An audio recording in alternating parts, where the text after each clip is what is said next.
anatoka pale anapeleka kule na nyongwa.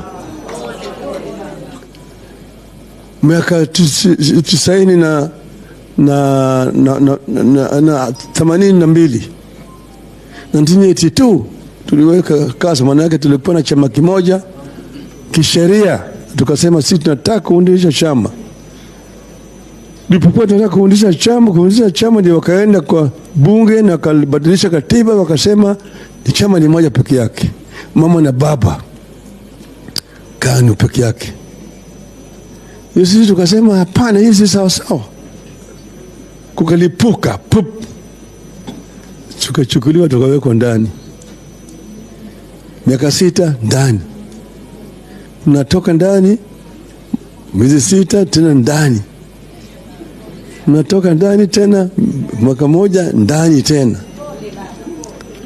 Kwa hivyo mjue ya kwamba hii imetoka mbali, ni struggle ambayo Wakenya wamepigana kwa muda mrefu zaidi. Kuna wengine ambayo wamekufa katika hii. Mimi nimeona watu wengi, marafiki wetu ambao wamekufa kwa hii struggle. Nimekaa na watu mpeleka mahakama pale, wakitoka mahakama wamechapatiwa hukumu ya kifo, wanakuja wanapiga mimi kwa heri, lakini haji mimi naenda salimu watu wangu, salimu wa Kenya, mimi nakufa, lakini mimi nakufa kwa niaba ya Wakenya.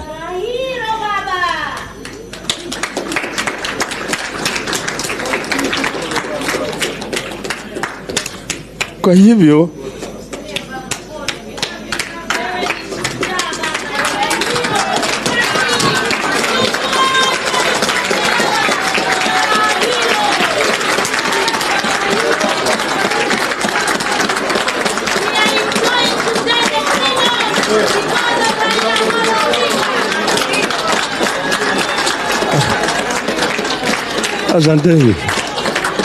asanteni, poleni sana. Nakuwa na uchungu ukikumbuka mtu tulikuwa pamoja anakuambia kwamba mimi sitakuona tena, anatoka pale anapeleka kule na nyongwa.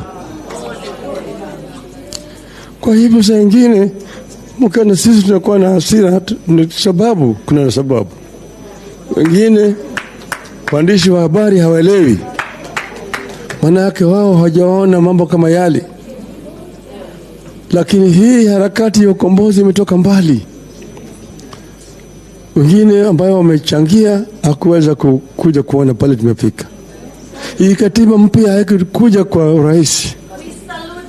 Katiba ambayo mnaona hii imechukua muda, watu wamekufa ikoleta hii katiba. Wengine waweza kumbuka tulipokuwa kule Bomas wa Kenya, tulikuwa na mwenyekiti alikuwa anaitwa Odhiambo Mbai. Ndiye alikuwa anasimamia kamati ya ugatuzi, kamati ya katiba ya ugatuzi. Odhiambo Mbai walituma majambazi kwake mchana kule Ngong Road, kwa ndani ya nyumba yake, wakaingia wakampata yeye na watoto pale, watoto wakampiga risasi wakamuua. Wale walioua Odhiambo Mbai bado wako mpaka leo, kuna chochote kimefanyika kwao. Kwa hivyo hii katiba mpya ilikuja kwa uwezo wa Wakenya, lakini ilikuja kwa jasho na damu ya Wakenya.